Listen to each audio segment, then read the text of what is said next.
Lawmakers in Washington and in Nashville are battling over regulations for the use of drones on American soil, with some fearing government abuse.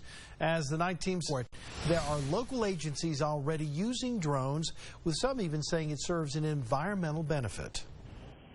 When hearing the term drone, many people think of this, a large-scale unmanned aircraft used by the military for surveillance and targeting suspected terrorists overseas. But drones aren't always armed and can be much, much smaller. Take a look at this video from Oak Ridge National Laboratory as researchers test out one of their drones.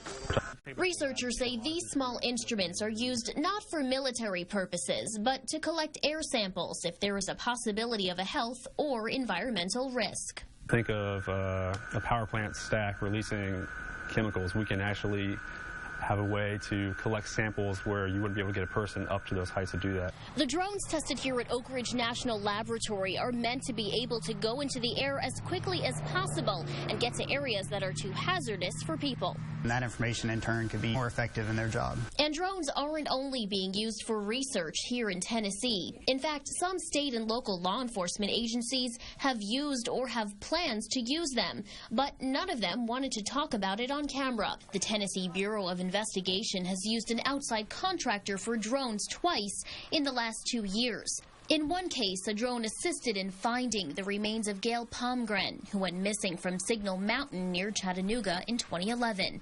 The Metro Nashville Police Department also tells us it has 2 of its own drones, but wouldn't let us take a look at them. So we found video of the same model they have online. Metro Nashville Police say the drones aren't actually being used yet.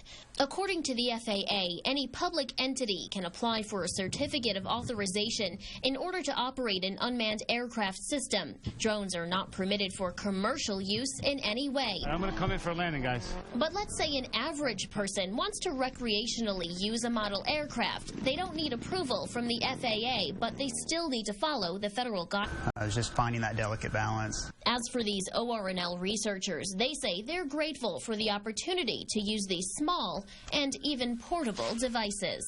Well, I think our research has shown that there's a clear application here as far as the science to help humanity rather than hurt humanity. In Oak Ridge, Samantha Manning, 6 News Night Team. The Tennessee State Senate and House passing a bill this session that would require a search warrant by authorities for use of drones in the state. Now, the bill does include some exceptions of life-threatening situations.